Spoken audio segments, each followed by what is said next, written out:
Бірінші дүниежүзілік соғысының нәтижесінде Франция Антанта блогындағы одақтастарымен бірге жеңіске жетті. Басты қарсыласы Германияны жеңген Франция Англиямен бірге Батыс Европаның жетекші еліне айналды. 1919 жылы қаңтарда Парижде халықаралық конференция шақырылады. Версаль келісім шартының нәтижесінде Францияға 5 миллионға жуық халқы бар Эльзас пен Лотарингия аймақтары қайтарылды. Француз отаршылдық империясы кеңейе түсті, себебі Ливан мен Сирияға француз бақылауы орнатылды. Сонымен қатар Германияның Того және Камерун колониялары ішінара Францияға берілді. Германияның Сар көмірлі аймағы Францияға уақытша берілді. Сондай-ақ Германиядан түсетін репарация төлемі белгіленді және жалпы соманың 52% Францияға тиесілі болды. Бірақ соғыстың Франция үшін теріс нәтижелері де болды. 1.400.000-ға жуық адамы қаза тапты. 750.000 адам жараланды. 23.000 кәсіпорын және 742.000 тұрғыны қирады. Жалпы материалдық шығын 200 миллиард франктен астам болды, ал ақш-қа қарызы 4 миллиард долларға дейін өсті.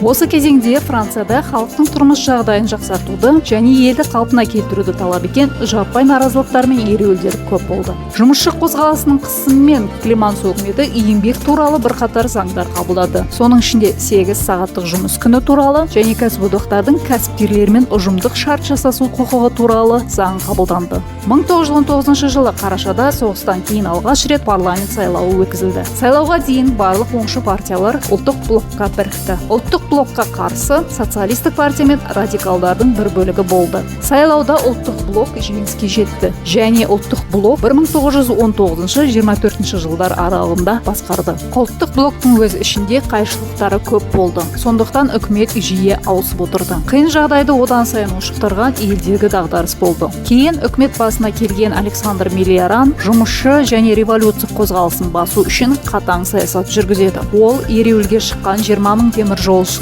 жұмыстан босатады. Мемлекеттік қызметкерлерге, кәсіподақтарға кіруге және ереуілдерге қатысуға тыйым салынды. Кәсіпкерлердің көпшілігі министрлер кабинетінің үнсіз қолдауымен кәсіподақтардың жұмыс берушілермен ұжымдық шарт жасасу құқығы туралы және Клемансо үкіметі қабылдаған 8 сағаттық жұмыс күні туралы заңдарды орындамайды. Ал 1920 жылы француз коммунистік партиясы құрылады. Осы уақытта француздар Германияның Рур аймағын басып алады. Оған негіз болған Германияның алғашқыда репарация төлеу мерзімін кейінге шегеруді сұраса, кейін сұраныстары орындалмағандықтан репарациялық төлемдерді ақшалай емес заттай, мысалға көмір, болат секілді тауарлармен беруді ұйғарады. Сонымен қатар репарациялар кешігіп төлене бастайды. Экономикалық жағдайды репарация арқылы қалыпқа келтіруді көздеген Раймон Пуанкареның үкіметі Рур аймағына 1923 жылы 11 қаңтарда Франко-Бельгия біріккен әскерлерін жіберіп басып кіреді. Бұл Германия халқының пассивті қарсыласуына әкеледі. Рур аймағында немістердің ереуілдері басталып, олар француздарға бағынудан бас тартады. Францияның басқыншылығын Ұлыбритания мен ақш сынға алады. Рурды басып алу репарация төлеуге емес, керісінше проблемаларға әкеледі. Рурда әскерді ұстауға көп қаражат керек болды. Франк бағамы 2 айдың ішінде құлдырады және Германия көмір тасымалын тоқтатты. Осылайша Франция шығындарға ұшырап, кейін әскерін Рурдан алып кетеді. Ұлттық блок ішкі келіспеушіліктер мен қайшылықтардан, халықтық қолдауды жоғалтқандықтан, саяси өзгерістер мен жаңа партиялардың пайда болуынан жойылады. 1924-26 жылдар аралығында Францияда радикалдар мен социалистер кіретін солшыл блоктың үкіметі билікке келеді. Эрия басқарған үкімет әйелдер мен балалардың түнгі еңбегін шектейтін және мемлекеттік қызметкерлерге кәсіподақтар құру құқығын беретін заңдар қабылдайды. Францияда алғаш рет әйелдерге муниципалдық және кантондық сайлауларға қатысуға рұқсат берілді.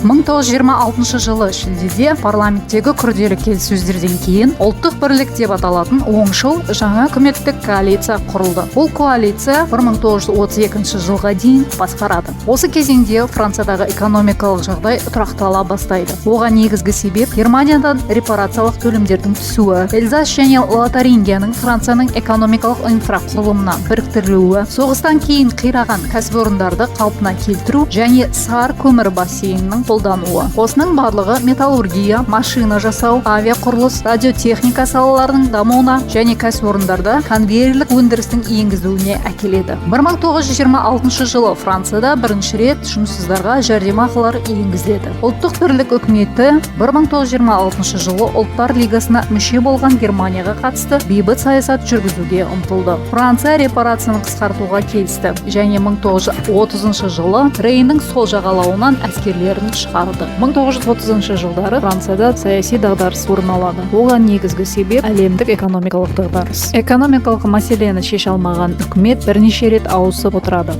Сыртқы саясатта елдің басты мәселесі Германиямен қарым-қатынас болды. Францияның ресми әскери доктринасы қорғаныстық болды. Ел Германиямен шекарада Мажино сызығы деп аталған қорғаныс құрылыстарын тұрғызды. Француз дипломатиясы өз күш-жігерін елдің қауіпсіздігін қамтамасыз етуге бағыттады. 1930 жылдардың ортасына қарай елде оңшыл фашистік ұйымдар белсене бастады. Олардың ішіндегі ең ірілері француз әрекеті және жауынгерлік күрестер болды. Гитлердің Германияда билік басына келуі француз фашистерін әрекетке итермеледі. 1934 жылы 6 ақпанда фашистер қарулы көтеріліс ұйымдастыруға тырысады. Көтеріліс жеңіліс тапқанымен фашистер үкіметтің отставкаға кетуін талап етті. Фашистік көтеріліс француз қоғамын қатты алаңдатты. Елде фашизмге қарсы күшті қозғалыс пайда болды. Социалистер, коммунистер және радикалдардың ұйымдастыруымен елде 12 ақпанда жалпы халықтық фашистерге қарсы шеру өтеді. Осылайша елде антифашистік күштердің бірігуі үшін қолайлы жағдай туындады. 1934 жылы 27 маусымда Франция социалистік партиясы мен француз коммунистік партиясы бірлік пактісіне қол қойды. Радикалды партия көп ұзамай осы екі партияға қосылды. Осылайша сайлауда бірлескен халықтық майдан коалициясы жеңіске жетті. 1936 жылдың маусымында халық майдан үкіметі Матиньон сарайында жалпы еңбек конфедерациясы мен кәсіпкерлердің жалпы конфедерациясы арасында келіссөздер өткізіп, Матиньон келісімдеріне қол қойылды. Келісімдерге сәйкес ең төменгі жалақы 7%-дан 15%-ға дейін өсті. Сонымен қатар ұжымдық шарттар кәсіподақтар талап еткен барлық кәсіпорындар үшін міндетті болды. 1936 жылдың жазында Блюм кабинеті депутаттар палатасы арқылы 100-ден астам заң дайындап қабылдады. Үкімет фашистік әскерилендірілген ұйымдардың қызметіне тыйым салды. Кәсіпорындардағы жұмыс аптасы жалақыны қысқартпай 48 сағаттан 40 сағатқа дейін қысқартылды. Жұмыс орнында кемінде 1 жыл жұмыс істеген әрбір қызметкерге 2 апталық ақылы еңбек демалысына кепілдік берілді. Бұрынғы майдангерлердің зейнетақысы көтеріліп,